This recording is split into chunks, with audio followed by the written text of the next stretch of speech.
ओम शांति। समस्त भाई भौणी मानक हैप्पी रक्षाबंधन। आज रक्षा बंधन, रक्षा प्लस बंधन। परमात्मा आसंती, परमात्मा स्नेह आम जिते निजक बांधी दबा सेते निजे आम सदा सर्वदा सुरक्षित हो रही पारिया। रक्षा बंधन रे देखंतु समस्ते जदि चाहूँगी शक्तिशाली होगापाई, जड़े आमको जदि रक्षा करिवो सेटा ग्रेट ना, जड़े आम भितर एतिक शक्ति भरदब जे आम निजको निजे रक्षा करिपारबा सेटा ग्रेट ना, ताठू आउरी अधिक आम एते शक्तिशाली हो जिबा जे आमको क्या सहित युद्ध ही करिया पड़ेनि, अर्थात आम सहित युद्ध करने क्या साहस ही आसनी। परमात्मा आमको सेमती शिक्षा दौरान एवं जो शिक्षा द्वारा परमात्मा आमको रक्षा करूना, किंतु ज्ञान जोगर डोरी रे आमको एमती बांधी दौरान। राखी रे दीटा डोरी था ना, तो ज्ञान जोगर दीटा डोरी रे परमात्मा आमको एमती बांधी दौरान जो आम एते सुरक्षित शक्तिशाली हो जाऊँ, निजे निजको आम सबु प्रकार विघ्नरू सुरक्षित रखापी सक्षम हो पार्छु। तेणु प्रथमे राखी आम तिलक लगाउछन्ति। तिलक अर्थात आम भ्रुकुटी तिलक लगेले अर्थात ये आमर आत्मा रहिला। आम आत्मा आत्मिक स्थिति रे रहिले आम बाबा समान शक्तिशाली हो जाउछु। एक द्वितीय रे राखी रे मुख मिठा करछन्ति, अर्थ बाबा कौन कहते पिले खाली मीठा मीठा कथा कहले कौन हम, मीठा कथा भी कहार अच्छी, ता सहित चिंताधारा मधुर हबार अच्छी। जमी समस्त को आमठू सुख मिलियार अच्छी, मो चिंताधारा सेमती हबार अच्छी। जमती कथबार्ता सेमती चिंताधारा सेमती व्यवहार हबार अच्छी। तेणु मीठा खाइले। नेक्स्ट गिफ्ट, गिफ्ट दियंती ना राखी दिन, तो गिफ्ट कौन गिफ्ट दबा, निज भितर थिबा दोष दुर्बलता को, देह अभिमान को बाबा को गिफ्ट रूप से देदेबा। कहीं ए राखी कौन सी भौणी भाई हाथ में बांधुनी, किंतु ए राखी स्वयं परमात्मा प्रत्येक आत्मा मान हाथ में बांधि दौरान। ये सुरक्षार कवच प्रतिज्ञा करोचंती परमात्मा जे हे आत्मा माने प्रतिज्ञा कर, मु पवित्र होई सारा दुनिया को पवित्र करी। यही प्रतिज्ञा जी करुच्ची पवित्र रहिबार से जन्म जन्म सुख पाउची। ए जन्म रे मध्य सुख पाउची, जन्म जन्म रे मध्य से सुख पाउची। तेणु रक्षा बंधन रे संकल्प करिबा जे मु निजे निजको रक्षा करिबी। कौथिरु मोर निजर नेगेटिव चिंताधारारू, व्यर्थ चिंताधारारू, पुराना स्वभाव संस्काररू, देह अभिमान रु, ईर्षा द्वेषरू, पांच विकाररू निजको निजे मु रक्षा करी। निज मन को निज इंद्रिय को कुप्रभावरू रक्षा करी, देह अभिमान रक्षा करी, देहधारी मानक प्रभावरू निजको रक्षा करी, पापर अभिनयरू निजको रक्षा करी। निजे निजको रक्षा करने बाबा आमको शक्ति दौरान। आम प्रतिज्ञा करिबा एवं यही राखी को निज हाथ में बांधी सदा सर्वदा सुरक्षित रहिबा, तेबे ही आम प्रकृत रक्षा बंधन उत्सवर आनंद नहीं पारिबा। चलंतु आज शुणिबा बाबांकर महावाक्य 27/8/2026। मिठे बच्चे, एबे एही विशाल पुराना दुनियार विनाश हेबाकु जाउछि, नुआ दुनियार स्थापना होछि। सेथिपई नुआ दुनिया को जेबापई पवित्र हो। पवित्रता, पवित्र रक्षा बंधन, पवित्रता ही आमर रक्षा करिवो। जे धर्म रे चलियो धर्म ही तार रक्षा करियो, जे पवित्र यो पवित्रता ही तार रक्षा करिवो। कारण ए पुराना दुनियार विनाश हेबाकु जाउछि, नुआ दुनियार स्थापना होछि। नुआ दुनिया पवित्र दुनिया, तेणु नुआ दुनिया को जीवाई आमको पवित्र हबार अच्छी। प्रश्न, परमात्माଙ୍କ ସମ୍ବନ୍ଧରେ ତୁମେ ପିଲାମାନେ କେଉଁ ଆଶ୍ଚର୍ଯ୍ୟଜନକ କଥା ଜାଣିଛ ଯାହାକି ମନୁଷ୍ୟମାନଙ୍କର ଜ୍ଞାତସାରର ବାହାରେ? ଉତ୍ତର, ତୁମମାନେ କହୁଛ ଆତ୍ମା ଯେପରି ଜ୍ୟୋତିବିନ୍ଦୁ ଅଟେ, ପରମାତ୍ମା ମଧ୍ୟ ସେହିପରି ଅତି ସୂକ୍ଷ୍ମ ଜ୍ୟୋତିବିନ୍ଦୁ ଅଟନ୍ତି। ଏହି ଆଶ୍ଚର୍ଯ୍ୟଜନକ କଥା ସମସ୍ତ ମନୁଷ୍ୟମାନଙ୍କର ବୁଝିବାର ବାହାରେ। କେତେକ ସନ୍ତାନମାନେ ମଧ୍ୟ ଏଥିରେ ଦ୍ୱନ୍ଦ୍ୱରେ ପଡ଼ୁଛନ୍ତି। ବାବା କହୁଛନ୍ତି ପିଲାମାନେ ଦ୍ୱନ୍ଦ୍ୱରେ ପଡ଼ନି। ଯଦି ଛୋଟ ରୂପରେ ୟାଦ ରହୁନି ତେବେ ବଡ଼ ରୂପରେ ୟାଦ ଅବା ସ୍ମରଣ କର, କିନ୍ତୁ ନିଶ୍ଚୟ ମନେ ପକାଇବାକୁ ହେବ। କାହିଁକିନା ଆମେ ଦେବୀ ଦେବତାମାନଙ୍କୁ ଶରୀରଧାରୀମାନଙ୍କୁ ମନେ ପକାଇବାର ଆମେ ଅଭ୍ୟସ୍ତ ଅଛୁ। ତେଣୁ ଜ୍ୟୋତିବିନ୍ଦୁ ବାବାଙ୍କୁ ମନେ ପକାଇଲା ବେଳେ ଆମେ ଭୁଲି ଯାଉଛୁ, ମନ ରହୁନି। ତେଣୁ ବାବା କହିଲେ ଛୋଟ ବିନ୍ଦୁକୁ ଯଦି ମନେ ରଖିପାରୁନ ତାହେଲେ ବଡ଼ ରୂପରେ ୟାଦ କର, ତାହେଲେ ନିଶ୍ଚୟ ସ୍ମରଣ କରିପାରିବ। କିନ୍ତୁ ମନେ ତ ପକାଇବାକୁ ପଡ଼ିବ। କିନ୍ତୁ ମଣିଷ ଦେହଧାରୀ ବଡ଼ ରୂପକୁ ମନେ ପକାଇ ପକାଇ ଛୋଟ ରୂପକୁ ମନ କେମିତି ପକାଇବେ ଦ୍ୱନ୍ଦ୍ୱରେ ପଡ଼ିଯାଉଛନ୍ତି। ତେଣୁ ଆଜି ବାବା କହିଲେ ଦେଖ, ବାବାଙ୍କର ଛୋଟ ନଥିଲେ ବଡ଼ ରୂପ ମନେ ପକ, ନାହିଁ କହିଲେ ଶାନ୍ତିଧାମକୁ ମନେ ପକ। ଶାନ୍ତିଧାମକୁ ମନେ ପକାଇଲେ ଶାନ୍ତିଧାମର ସ୍ଥିତିରେ ଆମ ମନ ସ୍ଥିତ ହୋଇଯିବ। ଗୀତ ଅଛି, ରାତ କେ ରାହି ଥକମତ ଜାନା, ସୁବହ କା ମଞ୍ଜିଲ ଦୂର ନେହିଁ। ଓମ୍ ଶାନ୍ତି। ଆତ୍ମିକ ସନ୍ତାନମାନଙ୍କୁ ଆତ୍ମିକ ପିତା ବୁଝାଉଛନ୍ତି। ସେଥିପାଇଁ ପିଲାମାନେ ଆତ୍ମ ଅଭିମାନୀ ହୋଇ ବସିବା ଉଚିତ। ଏପରି ଆଉ କୌଣସି ସ୍ଥାନରେ ବୁଝାଯାଉନି। କୌଣସି ସାଧୁସନ୍ଥ ଏପରି ବୁଝାଇ ନଥାନ୍ତି ଯେ ଆତ୍ମ ଅଭିମାନୀ ହୋଇ ବସ। ଏକଥା କେବଳ ଏକ ବାବା ହିଁ ବୁଝାଉଛନ୍ତି। ଆଉ କେହି ଏହି କଥା କହିପାରିବେ ନାହିଁ। ଏହି ଉପାୟ କେହି ବତାଇ ପାରିବେ ନାହିଁ। ତୁମେ ସନ୍ତାନ ମଧ୍ୟ ଜାଣୁଛ ଯେ ଆମେ ଆତ୍ମା ଅଟୁ। ଆତ୍ମା ହିଁ ଗୋଟିଏ ଶରୀର ଛାଡ଼ି ଆଉ ଗୋଟିଏ ନେଇଥାଏ। କେବେ ବାରିଷ୍ଟର, କେବେ ଡାକ୍ତର ହୋଇଥାଏ। ଆତ୍ମା ହିଁ ଏବେ ପତିତ ହୋଇଛି, ପୁଣି ପାବନ ହେବ। ଆତ୍ମାରେ ଜ୍ଞାନ ଧାରଣ ହୋଇଥାଏ। ବାବା ନିରାକାର ଜ୍ଞାନର ସାଗର ହୋଇଥିବାରୁ ନିଶ୍ଚୟ ଆସି ଜ୍ଞାନ ଶୁଣେଇବେ ନା। ପତିତ ପାବନ ହୋଇଥିବାରୁ ନିଶ୍ଚୟ ଆସି ପାବନ କରିବେ। ସେ ସର୍ବଶ୍ରେଷ୍ଠ ପରମପିତା ପରମାତ୍ମା ଅଟନ୍ତି। ମୁଁ ତୁମର ପିତା ସର୍ବଶ୍ରେଷ୍ଠ ଜ୍ଞାନର ସାଗର ଅଟେ। ମୋର ନିଜର ଶରୀର ନାହିଁ। ଏସବୁ ଜ୍ଞାନ ତୁମର ଆତ୍ମା ଧାରଣ କରିଥିବାରୁ ତୁମକୁ ଆତ୍ମ ଅଭିମାନୀ ହେବାକୁ ପଡ଼ିବ। ଦେହ ଅଭିମାନ ରଖିବା ଅନୁଚିତ। ଆତ୍ମ ଅଭିମାନୀ ହେବାର ଅଛି, ଦେହ ଅଭିମାନୀ ହେବା ଅନୁଚିତ। କାହିଁକି? ଆମର ଦେହ ଅଭିମାନ, ଆମର ରୂପକୁ ନେଇ ଅଭିମାନ ରହୁଛି, ଗୁଣକୁ ନେଇ ଅଭିମାନ ରହୁଛି, ଧନକୁ ନେଇକି ଅଭିମାନ ରହୁଛି, ପରିବାରକୁ ନେଇକି ଅଭିମାନ ରହୁଛି, ପୋଷ୍ଟ ପୋଜିସନକୁ ନେଇକି ଅଭିମାନ ରହୁଛି। କିନ୍ତୁ ଏସବୁ ତ କ୍ଷଣସ୍ଥାୟୀ। କିଛି ସମୟ ପାଇଁ ଏସବୁ ଆମେ ପାଇଛୁ, ଏସବୁ ସବୁଦିନ ଆମ ସହିତ ରହିବନି। ତେଣୁ ବାବା କ'ଣ କହୁଛନ୍ତି? ଦେହ ଅଭିମାନକୁ ଛାଡ଼। ଆଉ କୌଣସି ଏପରି ସ୍ଥାନ ନାହିଁ ଯେଉଁଠି ଶୁଣିବା ଆଉ ଶୁଣାଉଥିବା ବ୍ୟକ୍ତି ଉଭୟ ଦେହୀ ଅଭିମାନୀ ହୋଇଥିବେ।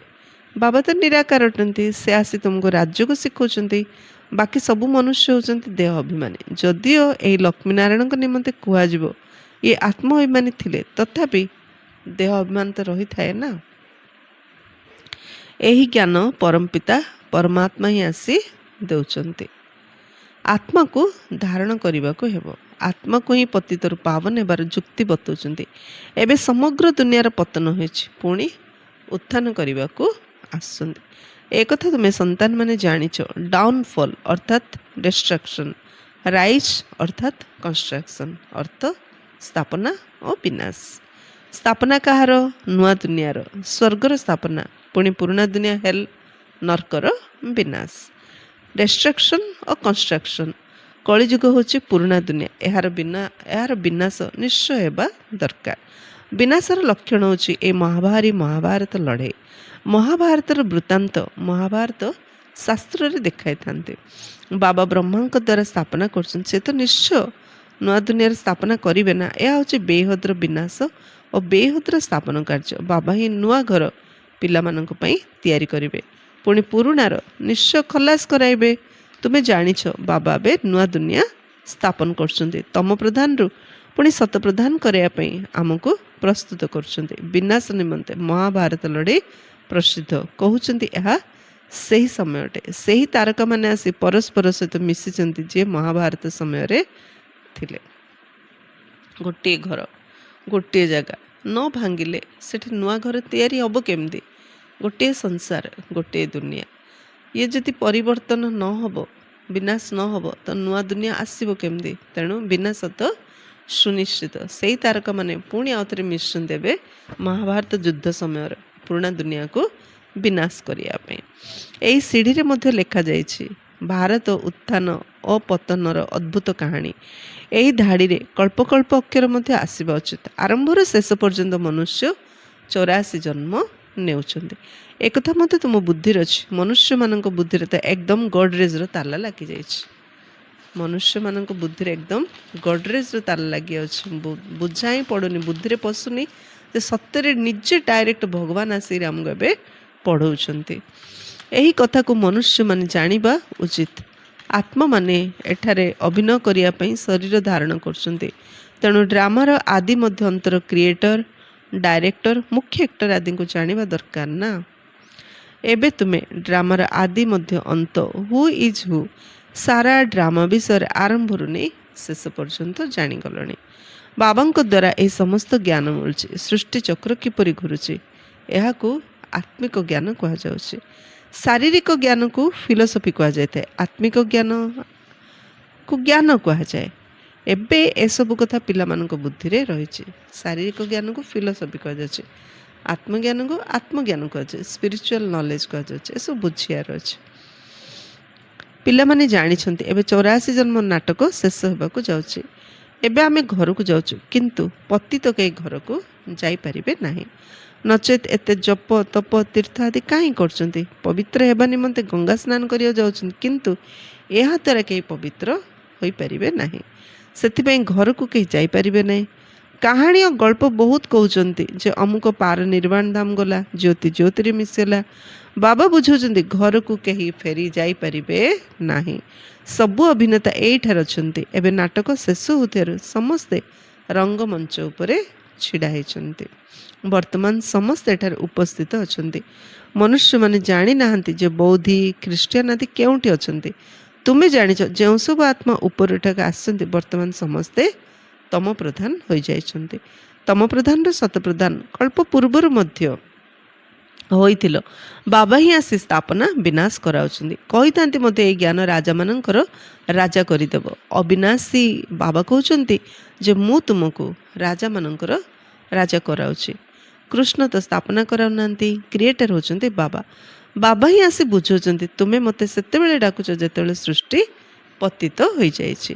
ଏପରି ନୁହେଁ ଯେ ମୁଁ ନୂଆ ସୃଷ୍ଟି ରଚନା କରୁଛି। ଯେପରି ଦେଖୁଛନ୍ତି ପ୍ରଳୟ ହେଲା, ଏସବୁ ଭୁଲ କଥା। ମନୁଷ୍ୟ ଡାକୁଛନ୍ତି ଯେ ହେ ପତିତବାନ ଆସ, ତେବେ ନିଶ୍ଚୟ ପତିତ ଦୁନିଆକୁ ଆସିବେ ନା। ବାବା ହିଁ ଆସି କୃଷ୍ଣପୁରୀର ସାକ୍ଷାତକାର କରାଉଛନ୍ତି। ବାବା ନିଜେ ଆସି କୃଷ୍ଣପୁରୀର ସାକ୍ଷାତକାର କରାଉଛନ୍ତି। ଦେଖେଇଥାନ୍ତି ଯେ କୃଷ୍ଣ ଅଶ୍ୱତ୍ଥ ପତ୍ର ଉପରେ ସାଗରରେ ଭାସି ଭାସି ଆସିଲେ। ଏହା ଠିକ୍ କଥା। ନୂଆ ଦୁନିଆକୁ ପ୍ରଥମେ ଶ୍ରୀକୃଷ୍ଣ ହିଁ ଆସିଥାନ୍ତି, ସାଗରରେ ନୁହଁ କିନ୍ତୁ ଗର୍ଭମହଲରେ ଆସିଥାନ୍ତି। ଆଙ୍ଗୁଠି ଚୁଚୁମି ଚୁଚୁମି ବହୁତ ଆରାମରେ ଗର୍ଭମହଲରେ ରହିଥାନ୍ତି। ସତ୍ୟଯୁଗରେ ଯେଉଁ ସନ୍ତାନମାନେ ଜନ୍ମ ହେବେ ସେମାନେ ଗର୍ଭମହଲରେ ରହିବେ। ମହଲରେ ଯେମିତି ମଣିଷ ଶାନ୍ତିରେ ଶୋଇଥିବ, ସେମିତି ସତ୍ୟଯୁଗରେ ଯିଏ ବି ଜନ୍ମ ହେଉଛି ମହଲରେ ଆରାମରେ ଶୋଇଲା ପରି ହିଁ ଜନ୍ମ ହୁଅନ୍ତି। ପ୍ରଥମେ ଶ୍ରୀକୃଷ୍ଣ। ସତ୍ୟଯୁଗରେ ଯେଉଁ ସନ୍ତାନମାନେ ଜନ୍ମ ହେବେ ସେମାନେ ଗର୍ଭମହଲ ରହିବେ। ସେମାନେ ଗର୍ଭରୂପକ ମହଲର ଦୃଶ୍ୟକୁ ପାଣି ସାଗରରେ ପତ୍ର ଉପରେ ବସେଇବାର ଦୃଶ୍ୟ ଦେଖେଇଛନ୍ତି। ସେସବୁ ହେଲା ଭକ୍ତି ମାର୍ଗର କଥା। ବାବା ଏସବୁ ଶାସ୍ତ୍ରର ସାରମର୍ମ ବସି ବୁଝାଉଛନ୍ତି। ଏଠାରେ ଗର୍ଭ ଜେଲରେ ରହୁଥିବାରୁ କହୁଛନ୍ତି ଆମକୁ ବାହାରୁ ବାହାର କର, ମୁଁ ଆଉ ପାପ କରିବି ନାହିଁ। ଏଠି ଗର୍ଭ ଜେଲରେ ଦଣ୍ଡ ଖାଉଛନ୍ତି। ସେଥିପାଇଁ ଗର୍ଭରେ ଥିଲାବେଳେ ଆତ୍ମା ଭଗବାନଙ୍କୁ ଡାକୁଛି, ହେ ପ୍ରଭୁ ମୋତେ ଥରେ ଗର୍ଭ ଜେଲରୁ ବାହାର କରିଦିଅ, ମୁଁ ଆଉ ପାପ କରିବିନି।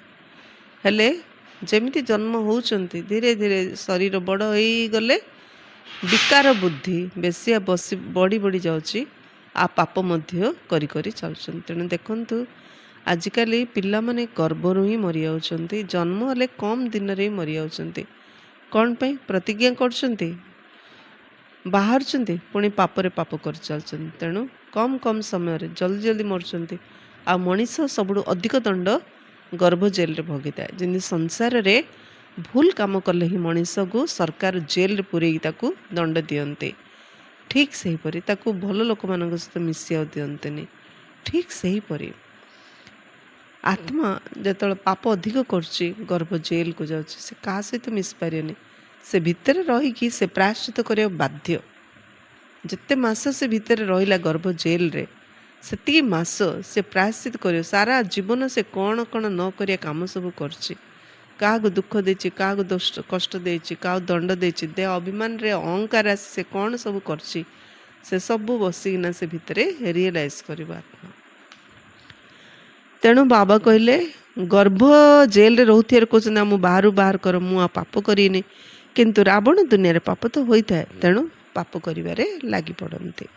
ତୁମେ ଅଧାକଳ୍ପ ଜେଲ୍ ବାର୍ଡସ୍ ଅର୍ଥାତ୍ ବନ୍ଦୀ ହେଇଯାଉଛ। ଚୋର ବ୍ୟକ୍ତିଙ୍କୁ ଜେଲ୍ ବାର୍ଡସ୍ ବା କଏଦୀ କୁହାଯାଏ। ବାହାରକୁ ବାହାରିଲେ ପୁଣି ଚୋରି କରିବାରେ ଲାଗି ପଡ଼ିଥାନ୍ତି ଓ ଜେଲକୁ ଯିବାକୁ ପଡ଼ିଥାଏ, ସେଥିପାଇଁ ଜେଲ୍ ବାର୍ଡସ୍ କୁହାଯାଏ। ବାବା ଉଦାହରଣ ଦେଇକି ବୁଝାଉଛନ୍ତି, ଯେମିତି ଚୋର ଚୋରି କଲେ ଜେଲକୁ ନିଆ ହେଉଛି, ପୁଣି ଯେତିକି ଦିନ ଦଣ୍ଡ ଖାଇବାର ଅଛି, ଦଣ୍ଡ ଖାଇଦେଲା ପରେ ଯେତେବେଳେ ଛଡ଼ା ହେଉଛି ପୁଣି ଆଉଥରେ ଚୋରି କରୁଛି, ଆଉଥରେ ଜେଲକୁ ଯାଉଛି, ତାକୁ ହେଲା ଜେଲ୍ ବାର୍ଡସ୍। ସେମିତି ଆତ୍ମା ଗର୍ଭ ଜେଲକୁ ଯାଉଛି, ଦଣ୍ଡ ଖାଉଛି, ବାହାରୁ ଆସିଲେ ପୁଣି ଯେଉଁ ସଂସ୍କାରକୁ ସେ ସଂସ୍କାର, ପୁଣି ଆଉଥରେ ଗର୍ଭ ଜେଲକୁ ଯାଉଛି, ଦଣ୍ଡ ଖାଉଛି। ବାବା ବୁଝୁଛନ୍ତି ଏହା ରାବଣ ରାଜ୍ୟ ଅଟେ। ସେଠାରେ ଅର୍ଥାତ୍ ସ୍ୱର୍ଗରେ ଏପରି କଥା ହେବ ନାହିଁ। ତାହା ହେଉଛି ରାମ ରାଜ୍ୟ। ସେଠାରେ ନା ଗର୍ଭ ଜେଲ୍ ଅଛି, ନା ଜେଲ୍ ଅର୍ଥାତ୍ କାରାଗାର ରହିବ, ଡବଲ ଜେଲ୍। ନା ଗର୍ଭ ଜେଲ୍ ରହିବ, ନା ସରକାର ଜେଲ୍ ରହିବ। କୌଣସି ଜେଲ୍ ସତ୍ୟ ଯୁଗରେ ରହିବ ନାହିଁ। ପ୍ରତ୍ୟେକ ଆତ୍ମା ସ୍ୱତନ୍ତ୍ର ପକ୍ଷୀ। କାହିଁକି? ସମସ୍ତ ଆତ୍ମା ବର୍ତ୍ତମାନ ଶ୍ରୀମତରେ ଚାଲିକି ସତ୍ୟଯୁଗକୁ ଯାଇଛନ୍ତି। ତେଣୁ ସମସ୍ତେ ନିଜେ ନିଜେ ନୀତି ନିୟମ ମର୍ଯ୍ୟାଦା ଭିତରେ ରହୁଛନ୍ତି। ତେଣୁ ସେଠି ଦଣ୍ଡ ଖାଇବାକୁ ହିଁ କାହାକୁ ପଡ଼ୁନି, ଆବଶ୍ୟକ ନାହିଁ। ସେଠାରେ ଅର୍ଥାତ୍ ସ୍ୱର୍ଗରେ ଏପରି କଥା ହେବନି। ତା ହେଉଛି ରାମ ରାଜ୍ୟ। ସେଠାରେ ନା ଗର୍ଭ ଜେଲ୍ ଅଛି, ନା ଜେଲ୍ ଅର୍ଥାତ୍ କାରାଗାର ରହିବ। ଏଠାରେ ତ କେତେ ମନୁଷ୍ୟ ଜେଲରେ ବନ୍ଦୀ ହୋଇ ରହୁଛନ୍ତି। ଗର୍ଭ ଜେଲ୍ ଅଟେ, ତାହା ମଧ୍ୟ କାରାଗାର ଅଟେ, ଡବଲ ଜେଲ୍ ଅଟେ। କଳିଯୁଗର ଅନ୍ତ ସମୟ ଅଟେ ନା, ସେଥିପାଇଁ ଡବଲ ଜେଲ୍ରେ ମଣିଷ ଦଣ୍ଡ ଖାଉଛି, ଦୁଃଖ ପାଉଛି।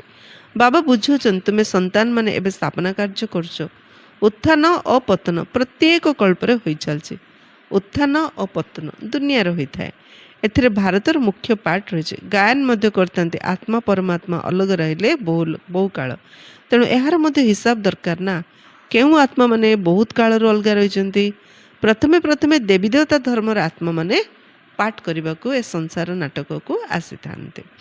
ଏବେ ସେଇ ଦେବତାମାନେ ନାହାନ୍ତି ଯିଏକି ରାଜ୍ୟ କରି ଯାଇଛନ୍ତି। ତାଙ୍କ ଚିତ୍ର ସ୍ମାରକୀ ରୂପେ ରହିଛି। ଯେ ରାଜ୍ୟ କରିକି ଯାଇଛନ୍ତି ସେମାନେ ନାହାନ୍ତି, କିନ୍ତୁ ତାଙ୍କ ଚିତ୍ର ସବୁ ଅଛି।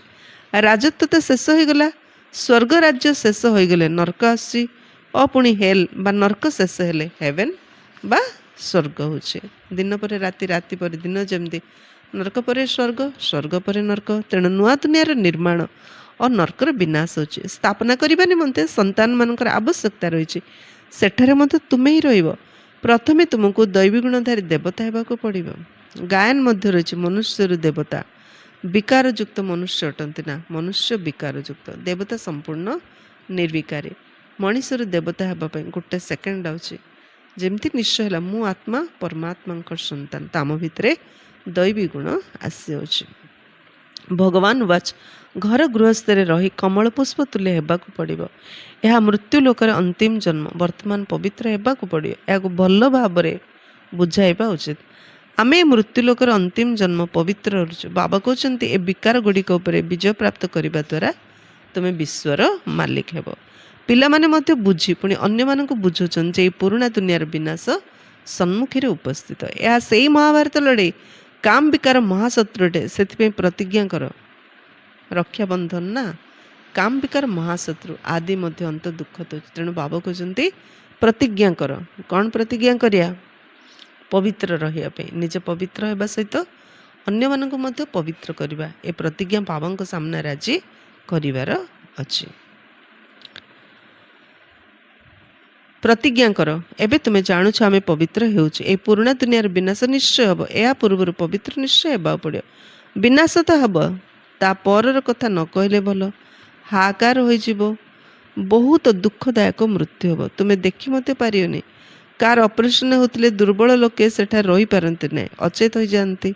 ସେଥିପାଇଁ ଡାକ୍ତରମାନେ ପରିବାର ଲୋକଙ୍କୁ ଅନୁମତି ଦେଇନଥାନ୍ତି। ଏହା ତ କେତେ ଭୟଙ୍କର ଅପରେସନ୍ ହେବ, ପରସ୍ପରକୁ ମାରି ଚାଲିବେ। ଅପରେସନ୍ କଲେ କେତେ କଷ୍ଟ ହେଉଛି। ତେଣୁ ଅପରେସନ୍ ବେଳେ ଡକ୍ଟର ପରିବାର ଲୋକଙ୍କ ପାଖରେ ରହିବାକୁ ଦିଅନ୍ତି ନାହିଁ।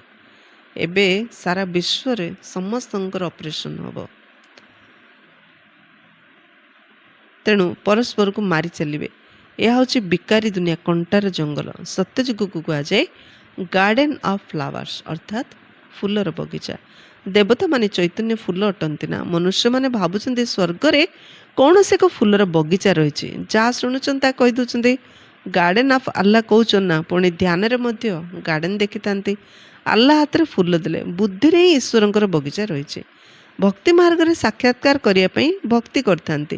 ସାକ୍ଷାତକାର ହେଲେ କହନ୍ତି ସର୍ବବ୍ୟାପୀ ଅଟନ୍ତି ନା। ଯାହା ଅତୀତ ହୋଇଯାଇଛି ତାର ପୁନରାବୃତ୍ତି ହେବ। ପିଲାମାନେ ଯେଉଁ ପୋଷାକରେ ଯେପରି ଆସିଥିଲେ ସେଇ ପୋଷାକରେ ପୁଣି କଳ୍ପ ପରେ ଆସିବେ। ଯେମିତି ଭକ୍ତି କରିଥିଲେ ଏବେ ସେମିତି କରିବେ। ଯେମିତି ବାବା ପାଖକୁ ଆସିଥିଲେ ପୁଣି ସେମିତି ଆସିବେ। ଯେମିତି ସାକ୍ଷାତକାର କରିଥିଲେ ପୁଣି ସେମିତି କରିବେ। ଯେମିତି ସ୍ୱର୍ଗ ସ୍ଥାପନା ହେଇଥିଲା ପୁଣି ସେମିତି ହେବ। ଯେମିତି ଯିବାର ଅଛି ଯିଏ ଯେଉଁ ପଦରେ ସେମିତି ଯିବେ। ପୁନରାବୃତ୍ତି, ଯାହା ଅତୀତ ହୋଇଯାଇଛି ତାହାର ପୁନରାବୃତ୍ତି ହେବ। ପିଲାମାନେ ଯେଉଁ ପୋଷାକରେ ଯେପରି ଆସିଥିଲେ ସେଇ ପୋଷାକ ପୁଣି କଳ୍ପ ପରେ ଆସିବେ। ଡ୍ରାମାକୁ କେହି କେହି ଭଲ ଭାବରେ ବୁଝିଥାନ୍ତି। ବାବାଙ୍କ ପାଖକୁ କେହି ଆସିଲେ ବାବା ପଚାରନ୍ତି ଆଗରୁ କେବେ ଆସିଥିଲ? କହନ୍ତି ହଁ ବାବା, ଆପଣଙ୍କ ସହିତ କଳ୍ପେ ପୂର୍ବେ ମଧ୍ୟ ଆସିଥିଲୁ। ଆପଣଙ୍କ ଠାରୁ ସମ୍ପତ୍ତି ନେବାକୁ ଆସିଥିଲୁ। ବାବା ପଚାରିଥାନ୍ତି କି ପଦ ପାଇଥିଲ? ବାବା ମମା କହୁଛ, ତେବେ ନିଶ୍ଚୟ ତାଙ୍କର ବଂଶରେ ଆସିବ। ବାବା କହୁଛନ୍ତି ଏପରି ପୁରୁଷାର୍ଥ କର ଯାହାଦ୍ୱାରା କି ଉଚ୍ଚ ପଦ ପାଇବ। ବାବାର ହେଲେ ମାନେ ବାବାଙ୍କ ବଂଶରେ ଆସିବାଟା ଗ୍ୟାରେଣ୍ଟି। କିନ୍ତୁ ବାବା କହିଲେ ଏମିତି ପୁରୁଷାର୍ଥ କର ଯେ ସେ ବଂଶରେ ତୁମେ ଯେମିତି ଉଚ୍ଚ ପଦ ପାଇବ। ଏସବୁ କଥା ତୁମ ବୁଦ୍ଧିରେ ଅଛି। ବାସ୍ତବରେ ଲଢ଼େଇ ମଧ୍ୟ ହେବ, ନର୍କର ବିନାଶ ନିଶ୍ଚୟ ହେବ। ତୁମ ପାଖରେ ଫାର୍ଷ୍ଟ କ୍ଲାସ୍ ଚିତ୍ର ସବୁ ରହିଛି। କୃଷ୍ଣଙ୍କର ଏଇ ଦୁଇଟି ଗୋଲକ, ଯଥା ସତ୍ୟଯୁଗ ଓ କଳିଯୁଗ ଥିବାର ଚିତ୍ର ମଧ୍ୟ ଛପାଇବା ଉଚିତ। ଏଥିରେ ସ୍ପଷ୍ଟ ଭାବେ ରହିଛି ସ୍ୱର୍ଗର ଦ୍ୱାର ଖୋଲୁଛନ୍ତି, ତେଣୁ ନର୍କ ଆଡ଼କୁ ଲାତ ମାରୁଛନ୍ତି। ତୁମର ମୁହଁ ମଧ୍ୟ ସ୍ୱର୍ଗ ଆଡ଼କୁ ରହିଛି। ଏହା ତ ବିଲକୁଲ ସଠିକ୍ କଥା। ଆମ ମୁହଁ ଏବେ ସ୍ୱର୍ଗ ଆଡ଼େ। ଜାଣିଛ ଏବେ ଆମକୁ ଘରକୁ ଯିବାକୁ ହେବ, ତେଣୁ ଘରକୁ ହିଁ ମନେ ପକାଇବାକୁ ପଡ଼ିବ। ସାରା ପୁରୁଣା ଦୁନିଆକୁ ଭୁଲିବାକୁ ହେବ। ଏହାକୁ ସମ୍ପୂର୍ଣ୍ଣ ବୈରାଗ୍ୟ କୁହାଯାଉଛି। ଘରକୁ ଯିବା ନା, ରିଟର୍ଣ୍ଣ ଟୁ ହୋମ୍। ଘର ହିଁ ମନେ ପଡ଼ିବାର ଅଛି। ସାରା ପୁରୁଣା ଦୁନିଆକୁ ଭୁଲି ଯିବାର ଅଛି। କାରଣ ଯେ ଯୁଆଡ଼େ ଯାଉଛି ସେ ଯେଉଁଠିକି ଯିବ ତାକୁ ସେଇ ସ୍ଥାନଟା ଆମେ ମନେ ରହୁଛି ନା। ତେଣୁ ଆମେ ଘରକୁ ଯିବା ନା, ଆମ ବୁଦ୍ଧିରେ ଆମର ଘର ରହୁ। ତେବେ କ'ଣ ହେବ? ଘରକୁ ଯିବା, ତେଣୁ ଘରକୁ ହିଁ ମନେ ପକାଇବାକୁ ପଡ଼ିବ। ପୁରୁଣା ଦୁନିଆ ଭୁଲିବାକୁ ହେବ। ଏହାକୁ ସମ୍ପୂର୍ଣ୍ଣ ବୈରାଗ୍ୟ କୁହାଯାଉଛି। ପୁରୁଣା ଦୁନିଆକୁ ଛାଡ଼ି ଆମେ ବାବାଙ୍କ ପାଖକୁ ଯାଉଛୁ। ୟାଦ୍ର ଯାତ୍ରା ଦ୍ୱାରା ହିଁ ଯିବା। ମୁଖ୍ୟ ହେଉଛି ୟାଦ୍ର କଥା। ସମସ୍ତେ ତ ବାବାଙ୍କୁ ମନେ ପକାଉଛନ୍ତି ନା। ଏବେ ବାବା ଯଥାର୍ଥ କଥା ଆସି ବୁଝାଉଛନ୍ତି ଯେ ମୋତେ ସ୍ମରଣ କର। ସମସ୍ତେ ବାବାଙ୍କୁ ମନେ ପକାଉଛନ୍ତି, ହେଲେ ମଧ୍ୟ ବାବାଙ୍କର ସୂକ୍ଷ୍ମ ରୂପକୁ ଭୁଲି ଯାଉଛନ୍ତି ବାରମ୍ବାର। ଏହା ହେଉଛି ଅବ୍ୟଭିଚାରୀ ସ୍ମୃତି, ତାହା ପୁଣି ଅର୍ଥ ସହିତ। ତୁମେ ଜାଣିଛ ଶିବ ବାବା ମଧ୍ୟ ବିନ୍ଦୁ ଅଟନ୍ତି। ନିଜକୁ ବି ଆତ୍ମା ବିନ୍ଦୁ ଭାବ ଏବଂ ବାବାଙ୍କୁ ମଧ୍ୟ ବିନ୍ଦୁ ଅନୁଭବ କର। ନୂଆ କଥା ଦେଖି ଭୁଲି ଯାଉଛନ୍ତି। ନିଜକୁ ଆତ୍ମା ଭାବି ବାବା ଘରକୁ ମନେ ପକାଇବାକୁ ହେବ। ଆତ୍ମା ବିନ୍ଦୁ ଛୋଟ ଲାଗୁଛି, ଘର ତ ବଡ଼ ଅଟେ ନା। ଆତ୍ମା ସିନା ବିନ୍ଦୁଟା ଛୋଟ, କିନ୍ତୁ ଆତ୍ମାର ଘର ପରମ ଧାମ ତ ବହୁତ ବଡ଼ ନା। ଘରକୁ ମନେ ପକାଅ, ବାବା ମଧ୍ୟ ସେଠାରେ ରହୁଛନ୍ତି। ଘରକୁ ମନେ ପକାଇଲେ ଆତ୍ମା ଭାଇମାନେ ବି ଅଛନ୍ତି, ବାବା ମଧ୍ୟ ସେଇଠି ଅଛନ୍ତି। ତୁମେ ସେଠାକୁ ଯିବୁ ଯେଉଁଠି ବାବା ରହୁଛନ୍ତି।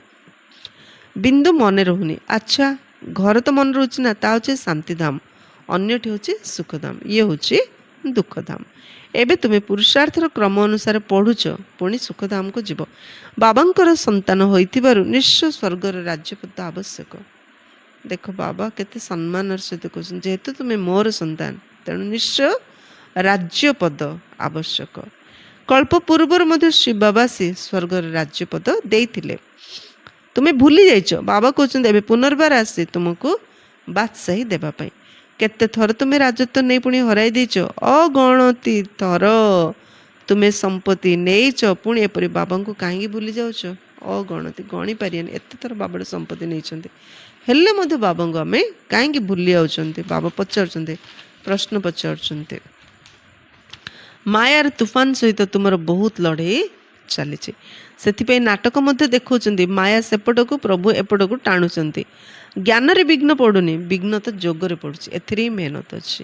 ଏବେ ବାବା କହୁଛନ୍ତି ମହାରଥୀ ହୁଅ। ଏଇ ପୁରୁଣା ଦୁନିଆକୁ ନିଶ୍ଚୟ ନିଆଁ ଲାଗିବ। ମହାରଥୀ ହୁଅ। ମହାରଥୀ ହେଲେ ଡେଇଁ ଡେଇଁ ପଳେଇବ। ବାକି ଏ ପୁରୁଣା ଦୁନିଆ ତ ଏବେ ନିଶ୍ଚୟ ବିନାଶ ହେବ,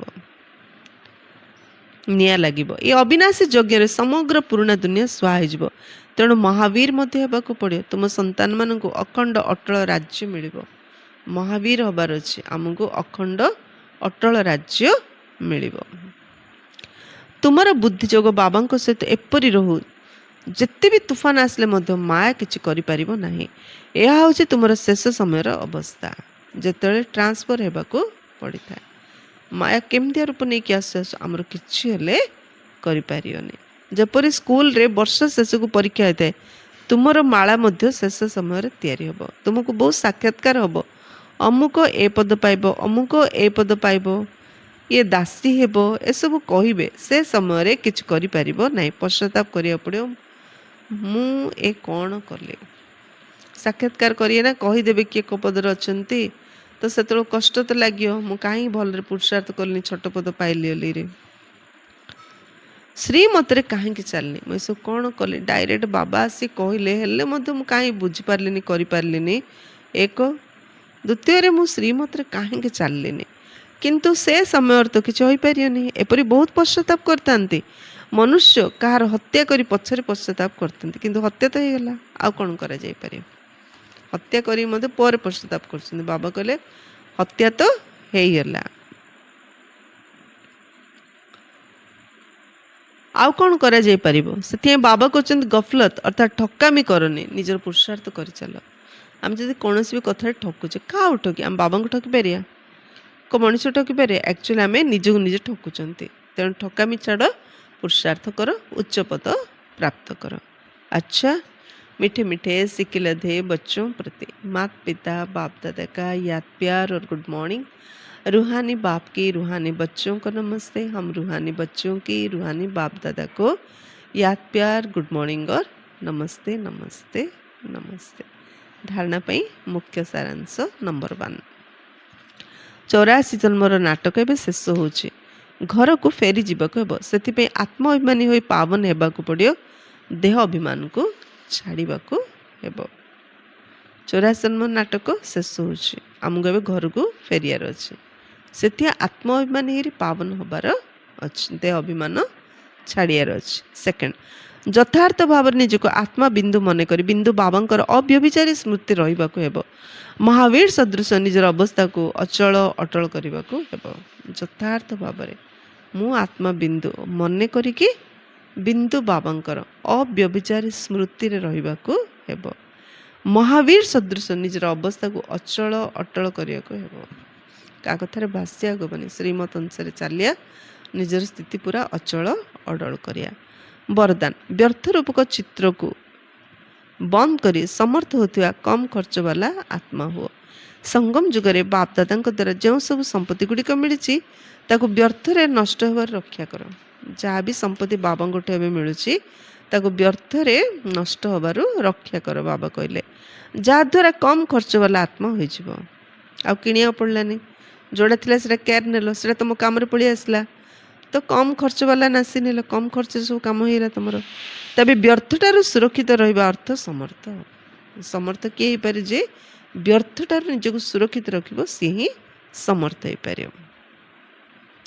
जोठारे समर्थ रही सेठारे व्यर्थरे नष्ट होथिबा एभଳି होई परिबो नाही। जोठी समर्थ अछि सेठी व्यर्थरे कोनोसी जिंस नष्ट होई परिबो नाही। जदि व्यर्थ रूपक छिद्र रहिथिबो तेबे जते भी पुरुषार्थ कर, मेहनत कर, किंतु शक्तिशाली हो पारियोनी।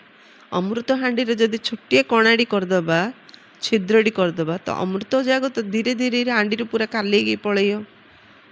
से सुना हांडी हो कि रूपा हांडी हो कि डायमंड हो, छिद्र थिला ना से पळैला। सेमिति अमृत बेलार अमृत पूरा पान कले, हाँ, चेहरा हस हस, पुणी दिन सारा ଯଦି ବ୍ୟର୍ଥ ଚିନ୍ତନ କଲେ, ରାଗିଲେ, ପରଦର୍ଶନ କଲେ, ପରଚିନ୍ତନ କଲେ, ଅଭିମାନ କଲେ, ରୁଷିଲେ, କାନ୍ଦିଲେ, ତ ଏସବୁ କ'ଣ ଯେମିତି ଅମୃତ ହାଣ୍ଡିରେ ଛିଦ୍ର, ତ ସବୁ ଯାକ ଶକ୍ତି ନଷ୍ଟ ହେଇଯାଉଛି। ସେଇଥିପାଇଁ ବାବା କହିଲେ ସଙ୍ଗମ ଯୁଗରେ ବାପ ଦାଦାଙ୍କ ଦ୍ୱାରା ଯେଉଁ ସବୁ ସମ୍ପତ୍ତି ଗୁଡ଼ିକ ମିଳିଛି ତାକୁ ବ୍ୟର୍ଥରେ ନଷ୍ଟ ହେବା ରକ୍ଷା କର, ଯାହାଦ୍ୱାରା କମ୍ ଖର୍ଚ୍ଚ ବାଲା ଆତ୍ମା ହୋଇଛ।